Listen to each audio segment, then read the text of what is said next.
sejahtera untuk kita semua. Selamat siang para peserta webinar, wabil khusus Gus Soleh selaku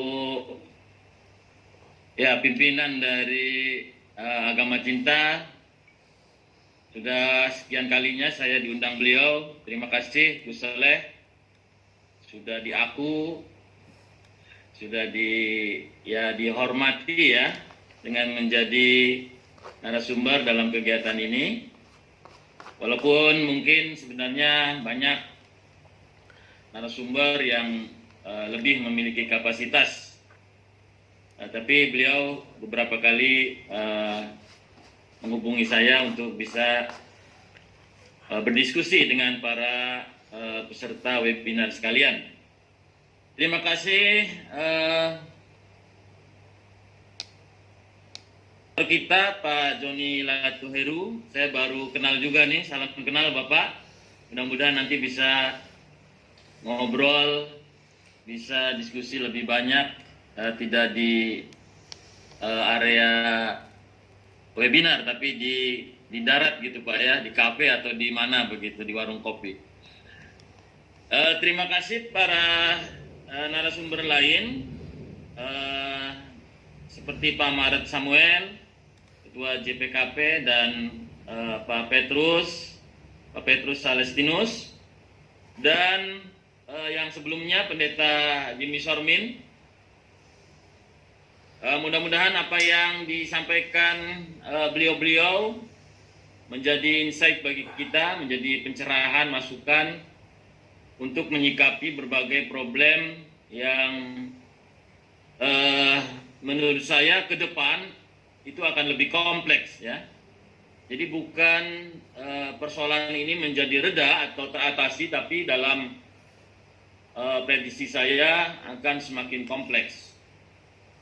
Nanti akan saya sampaikan beberapa alasan mengapa saya katakan ini persoalan yang problematik dan akan menjadi semakin kompleks. Diskusi kita diawali dengan sebuah keprihatinan bersama terkait dengan kasus intoleransi ya, persekusi di Raja Basa, Bandar Lampung yang terjadi pada hari Minggu 19 Februari 2023, di mana ada sekelompok orang yang tidak diundang ya, tapi mereka memaksa masuk ke gereja Kristen Kemah Daud dan kemudian berteriak-berteriak menyuruh para jamaah untuk membubarkan diri. Ini kalau kita lihat dari video yang bisa dilihat di channel YouTube begitu ya.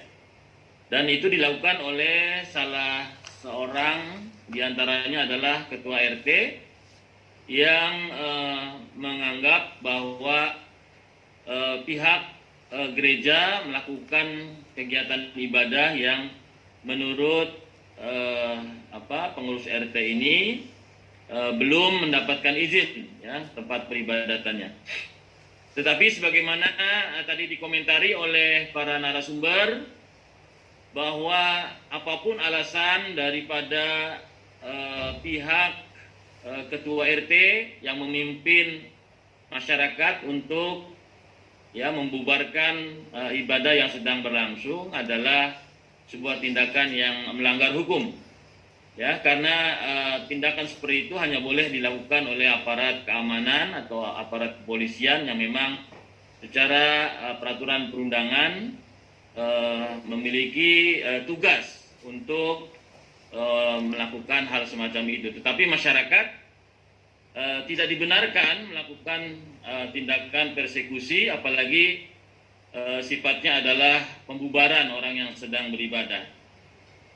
Kalau saya lihat pasal 29 ayat 2 yang menyebut bahwa negara menjamin kemerdekaan tiap penduduk untuk beragama dan beribadah sesuai keyakinan agamanya. Jadi tidak dibenarkan orang yang beribadah kemudian dibubarkan.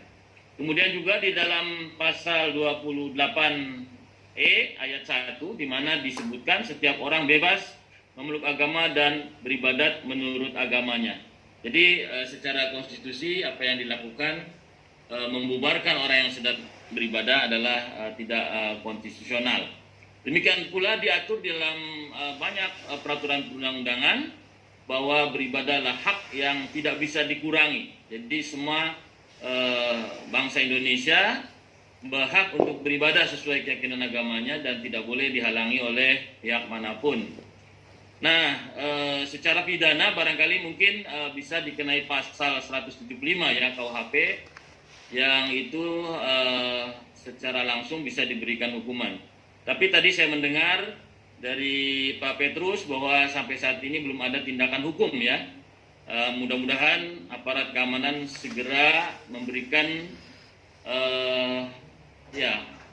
tindakan yang seadil-adilnya berdasarkan hukum, sehingga ini bisa menjadi efek jera bagi pihak-pihak lain yang mungkin di kemudian hari akan melakukan tindakan serupa. Tapi bila tidak ada ya upaya apa-apa, maka kita khawatir ya masyarakat akan meniru atau melakukan tindakan yang semena-mena yang sifatnya persekusi terhadap orang yang sedang beribadah, sehingga hal itu mencederai ya konstitusi maupun peraturan perundangan kita. Bapak Ibu sekalian, kalau saya cermati di tahun 2023 ya, ini baru bulan Februari ya. Ini baru 2 bulan tapi sudah banyak sekali pelanggaran terkait hak beribadah ya. Misalnya laporan dari Setara Institut ya mencatat ada beberapa kegiatan seperti ya pelarangan aktivitas warga Ahmadiyah di Sintang Kalbar itu tanggal 26 Januari lalu. Kemudian penolakan dan pembubaran yang dialami oleh Gereja Pantai Kosta di Medland Cilengsi Bogor atau yang tadi mungkin disebut Cibinong itu ya tanggal 5 Februari lalu. Kemudian pelarangan Gereja Protestan Injili Nusantara Philadelphia di Bandar Lampung tanggal 5 Februari. Dan juga ada lagi pembangunan sarana ibadah Ahmadiyah di Sukabumi. Nah, dan yang terakhir adalah yang tadi kita bicarakan, yaitu di Raja Basa Bandar Lampung.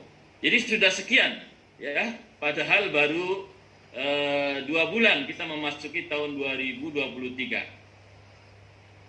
Artinya apa yang tadi saya khawatirkan bahwa ada presiden ke depan ada tren ya tindakan-tindakan intoleransi yang dilakukan oleh masyarakat kita terhadap komunitas agama lain.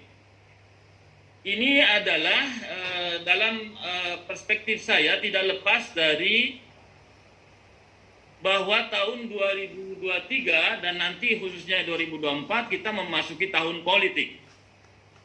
Ya, jadi 2 tahun ini oleh media ya itu sering disebut sebagai tahun politik karena Pilpres dan pemilu akan berlangsung pada tahun 2024, sementara kegiatan persiapan maupun tahapan-tahapannya sudah dimulai dari tahun 2023, sehingga sangat logis bahwa tahun ini suhu politik memanas.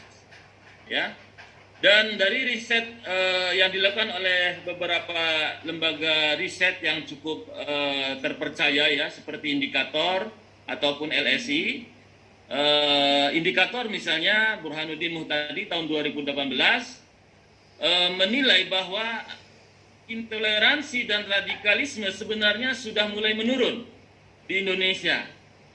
Ya, jadi itu sesuai dengan data di Badan Litbang misalnya, bahwa sebelum peristiwa tahun 2017 ya, mungkin kita masih ingat peristiwa tahun 2017, itu sebenarnya intoleransi dan radikalisme menurun.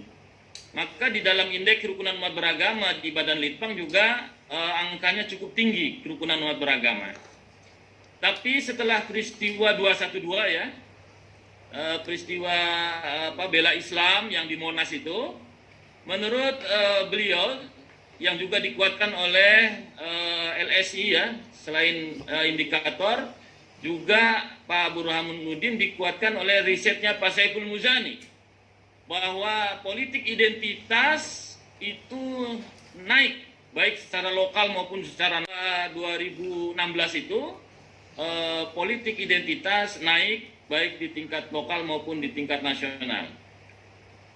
Memang secara nasional kehidupan masyarakat itu mungkin bisa dikategorikan damai ya. Tapi ketika terjadi pilkada, ini menurut riset Pak Saiful Muzani ya, bahwa SARA itu dimainkan oleh para calon, ya, calon kepala daerah, calon legislatif maupun tim suksesnya, ya, di wilayah-wilayah tertentu, terutama ketika komposisi etnik dan agama itu heterogen, dan itu terbukti efektif, ya, jadi mampu menaikkan elektoral daripada pasangan yang memainkan isu SARA tersebut. Ini misalnya di DKI ini paling terasa sekali, ya. Dari beberapa survei sebenarnya kepuasan warga Jakarta terhadap Ahok itu 70-75%. Tapi kita tahu bahwa hasil survei kepuasan warga Jakarta itu ternyata tidak berbanding lurus dengan elektabilitas Ahok yang kemudian ketika pilkada itu justru tidak dimenangkan oleh Ahok tapi oleh calon yang lain. Ini artinya apa? Masyarakat yang rasional itu dikalahkan ya oleh isu-isu primordial, isu-isu politik identitas yang lebih banyak dimainkan oleh para kandidat maupun tim suksesnya. Jadi seolah-olah antara akal pikiran dengan tadi isu primordial itu dikalahkan. Ya, jadi isu-isu teknokratik, ya, isu-isu rasional itu kalah oleh sentimen-sentimen identitas. Ini yang terjadi, oleh karenanya saya membaca apa yang disampaikan oleh Pak Burhanuddin maupun oleh Saiful Muzani dalam beberapa risetnya itu paralel dengan indeks kerukunan umat beragama yang secara terus-menerus dilakukan surveinya oleh Badan Litbang, di mana saya terlibat di dalam survei indeks kerukunan umat beragama. Misalnya pada tahun 2015 itu angkanya 75,36. Jadi cukup tinggi ya. Indeks kerukunan umat beragama tahun 2015 itu 75,36. Tahun 2016 masih tinggi ya, 75,47. Tetapi pada tahun 2017 turun. Ya, indeks kerukunan umat beragama itu menjadi 72,27. Dari 75 turun 3 digit ya, menjadi 72,27. Tahun 2018 turun lagi menjadi 70,90. Nah, ini artinya apa? Memang ada pengaruh yang signifikan. Ya, kalau kita baca apa yang dilakukan risetnya oleh Pak Burhanuddin maupun Saiful Muzani dengan apa yang kami temukan di dalam hasil survei kerukunan umat beragama, ketika tahun politik maka kerukunan umat beragama itu indeksnya menurun. Jadi ada pengaruh faktor politik identitas yang dimainkan oleh para kandidat maupun tim suksesnya dengan menjadikan etnik dan agama sebagai bahan bakar politik. Mereka melakukan propaganda-propaganda yang sesungguhnya itu sangat membahayakan bagi kebinekaan kita. Karena ketika kita bicara politik identitas, maka etnik maupun agama itu yang dijadikan propaganda.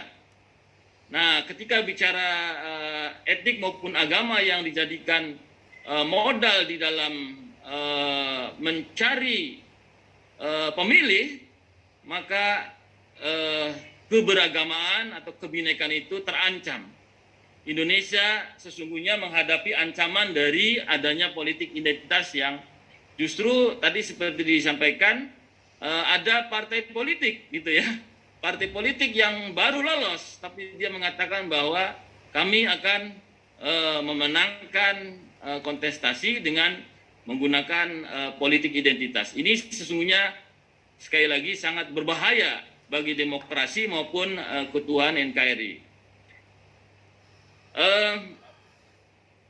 Para peserta webinar sekalian, Jadi saya tadi mengatakan bahwa selagi masyarakat tidak diedukasi dan selagi tidak dipertajam aturan main ya yang melarang penggunaan politik identitas, maka saya melihat bahwa intoleransi akan terus mengalami tren kenaikan. Nah, salah satu isu intoleransi yang sering berkembang adalah persoalan pendirian rumah ibadah. Jadi dari sekian kasus intoleransi, yang paling sering terjadi adalah isu rumah ibadah.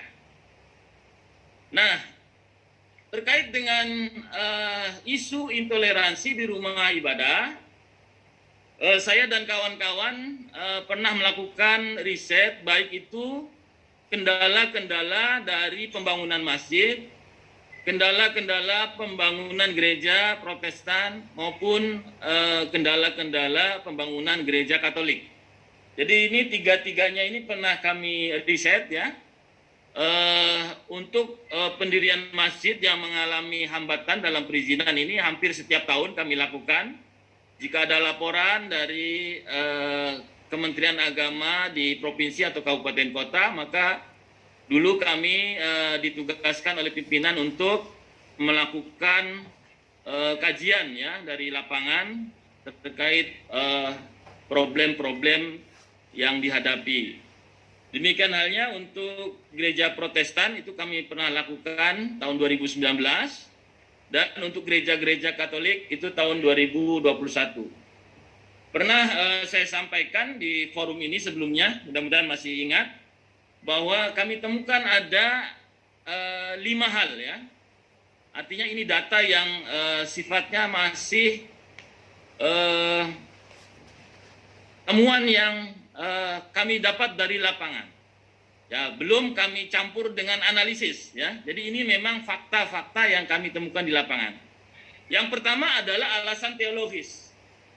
Jadi ada penolakan terhadap masjid, terhadap gereja Protestan, terhadap gereja Katolik, bahkan saya sendiri pernah melakukan riset penolakan terhadap berdirinya pura, itu alasan teologis.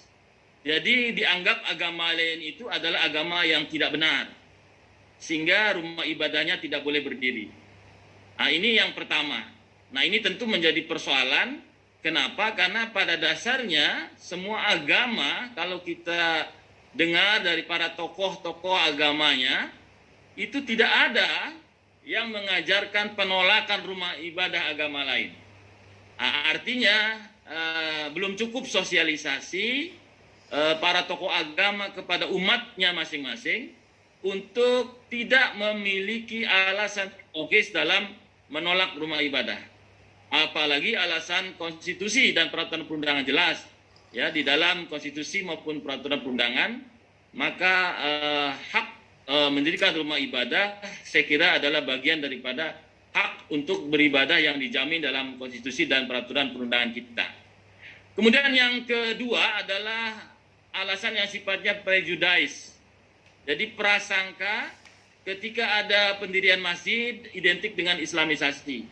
Ketika ada pendirian gereja identik dengan Kristenisasi, dan misalnya ketika ada pendirian pura identik dengan Hinduisasi dan lain sebagainya. Jadi ini adalah yang juga berkembang di tengah-tengah masyarakat, bahwa mereka mencurigai. Nah ini tentu bisa dicarikan jalan keluar dengan dialog. Ya, jadi sebelum ada pendirian rumah ibadah itu barangkali ada sebuah pertemuan bersama yang kemudian mungkin ada semacam ya MOU begitu ya, atau deklarasi bahwa rumah ibadah ini tidak akan diiringi dengan penyebaran agama terhadap penduduk. Jadi ini saya kira persoalan yang bisa diatasi jika kita secara sungguh-sungguh, baik yang tadi sifatnya alasan teologis maupun alasan yang sifatnya prejudice. Kemudian yang ketiga adalah aspek perizinan. Ya, perizinan ini memang ditemui perizinan yang tidak lengkap.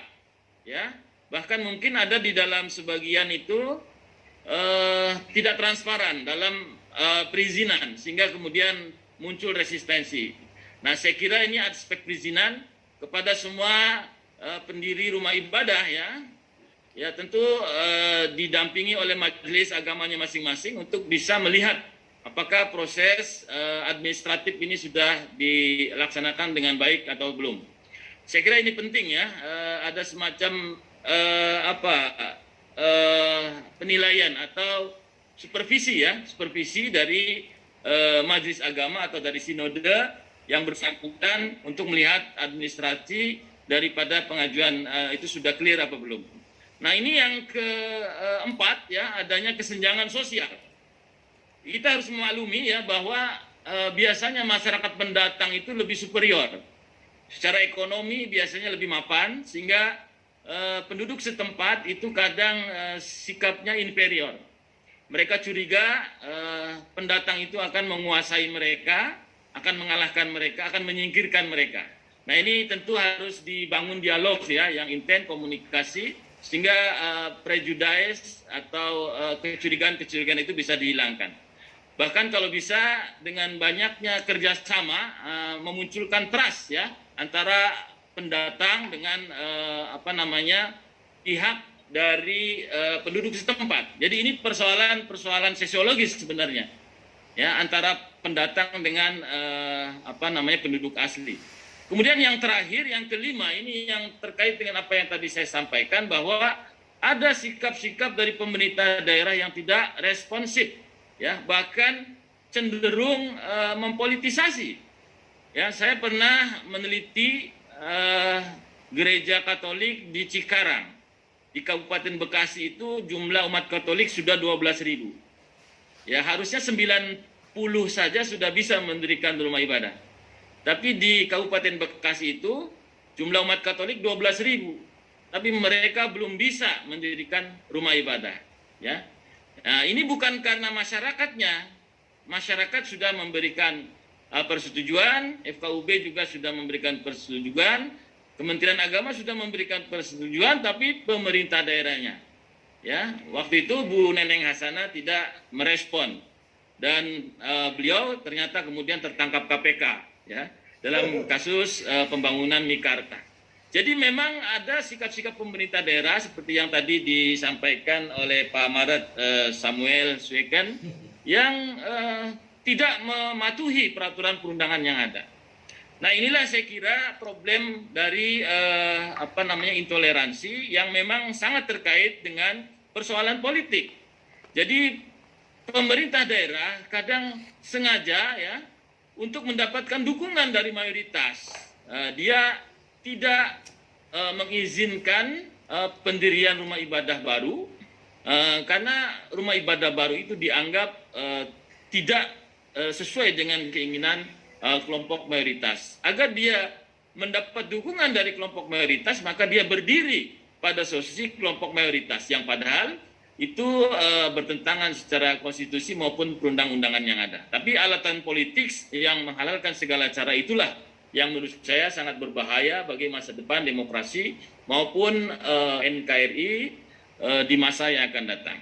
Oleh karena ini, maka saya mengusulkan beberapa hal. Yang pertama, saya kira sesuai mandat konstitusi ya yang tertuang di dalam pasal 29 ayat 2 maupun di dalam pasal 28 ayat 1, maka para pelaku yang melakukan persekusi ataupun pembubaran itu harus diproses secara hukum ya, agar tidak terulang kembali di kemudian hari. Ada aspek jera ya dari masyarakat yang kemudian tidak lagi semena-mena untuk melakukan persekusi terhadap kelompok agama lain.